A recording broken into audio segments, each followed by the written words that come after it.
So you can absolutely be done here and feel great about it. Or if you're feeling a little fancier, you can add fringe. So I've already done that on this end for an example. And this is where you can be the artist. You can make them as long or short as you want. The only thing that you need to remember is that you should cut your pieces twice the length that you want your fringe. So for our scarf, we cut 1 strand each of our color A and our color B. So that's the Hatch Chili and the Rio in this case. And then you're going to just attach them to the end. So often patterns will say attach evenly along the end. If you're a little nervous about just starting at one end and going, you can. What I like to do is I like to attach one on each end and one in the center and then sort of work out my way out from there. So you can do it in a couple ways. You can use just your fingers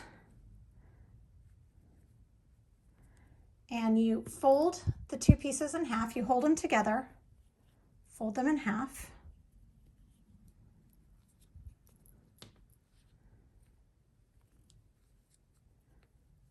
And sort of insert them, push them through one of the loops. This is the more difficult way.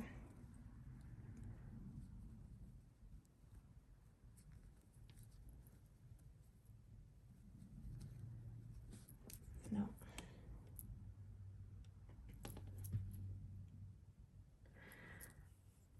Okay, so it's really helpful. It is not end all be all. You can finagle them and get your strands on with just your fingers, but it is way easier if you have a crochet hook. This is totally optional though, so if you don't have one, no worries, but I'll show you why it's helpful. So you're just going to insert your hook underneath the 2 loops of any of the stitches, kind of in the center. And then, I'm just starting there because that's where I want to start. You could start at either end as well. You fold your 2 pieces over, so they're in half. You are going to pull both strands through so that you have a loop, but you're not going to pull it all the way through. So you've got these loops.